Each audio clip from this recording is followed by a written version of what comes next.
Oh God, something just nailed it. Oh my God. Oh my God, guys.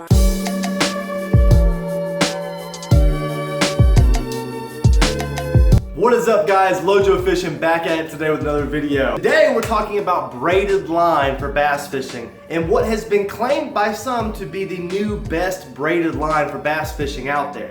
And coming from somebody who uses braided line quite a bit like myself, that's a pretty bold claim. So there's really only one way to find out if this line is the best braided line ever. It's to spool up a reel, put a lure on there, and go test it out. See how it casts, see how it retrieves, see how smooth it is, see how strong it is, fishing some grass and some shallow water cover. And that's what we're gonna do today, guys. But before we do that, the line that we're talking about today is God line. And I'm sure by now, on the grand platform of YouTube, that you have at least heard of God line by Fishing Sir. I've heard of it, I've seen some of my friends and colleagues on YouTube do videos on it, and I wanted to throw my hat in the ring because I love braided line. I use it so much. I've used Power Pro, I've used Spider Wire, I've used Fitzgerald rods braided line, which is from down South Florida, which is one of my favorite braided lines, by the way. But you know, I'm always going to give a new product its fair shot. I'm gonna try it out myself and be the judge of it myself. So let's get a reel spooled up real quick. Let's choose a couple topwater lures, maybe something that's really gonna test the strength and the castability of this line. And we're gonna get out to one of my favorite little ponds and we're gonna test this line out. One thing I like about this line already, guys, is how dark it is. I love that dark green or even like black color. If I can find black, I normally get black. This is 50-pound God line, guys, so just so you know what weight it is and everything. We're gonna get this reel nice and spooled up. There it is right there, God line, 50 pounds. And we're gonna get going.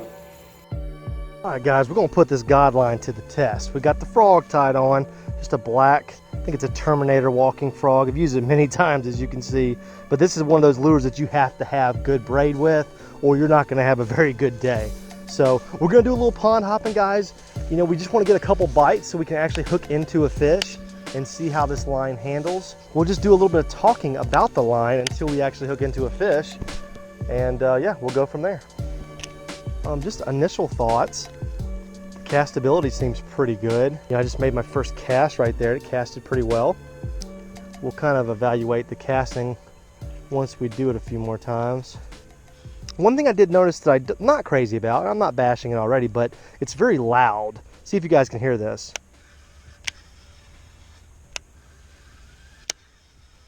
Hopefully you guys can hear that. That's just the line, you know, kind of coming in and out of the guides and the reel, and it's a little loud, so that just means it's a little rough. You know, the surface is a little rough. Not a huge deal, but you know, I know guys down in South Florida that if the line's that rough, they won't use it because they need something that's smooth. If you've got a lure that's kind of falling in and out of pads like this, you want the line to be as silent as possible, so you're not giving yourself away.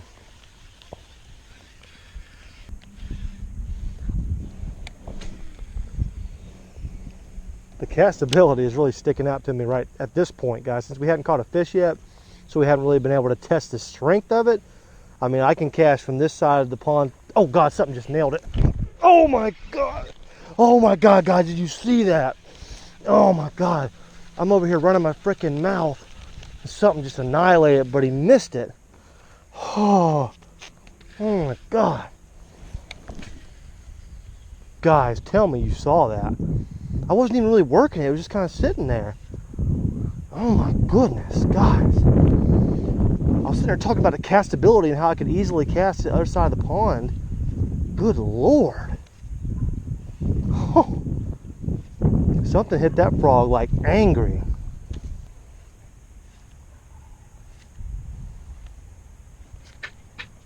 All right, let's test the strength right now because I've got it wedged underneath two lily pads. So let's make sure we can horse something out of there. Yep, okay. So we horsed our lure free. So strength right now, we'll just leave it as, you know, kind of average because braided line should be able to do that.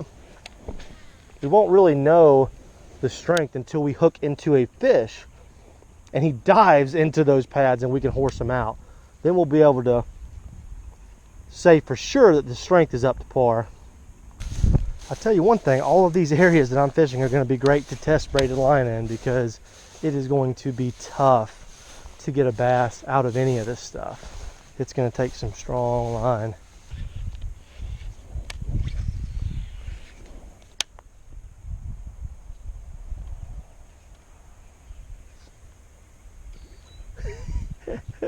I saw that little bass. I saw him come up for it. Oh, he's not little at all. All right, braided line, come on. How strong are you? All right. Oh, guys, I saw that bass in the water. That was hilarious. Look at that. Right in the top of the mouth, baby. Right in the nostrils. Oh, all right. Well, he's not tiny. I actually saw him over there. As soon as my frog hit the water, I saw him. I was like, well, he tried to hit it the first time and completely missed it and came back, and he nailed it that time. Whee! All right, Godline. Well, you did pretty good. I mean, let's be honest here. 50-pound braid, I fully expect 50-pound braid to be able to get me a fish out of something like that and to be able to pull it through all this stuff. So that's no surprise. Now, if I was using like 15-pound braid, that would have been very impressive. But we're still, you know, that's a good fish. No complaints. No complaints, Godline, not yet.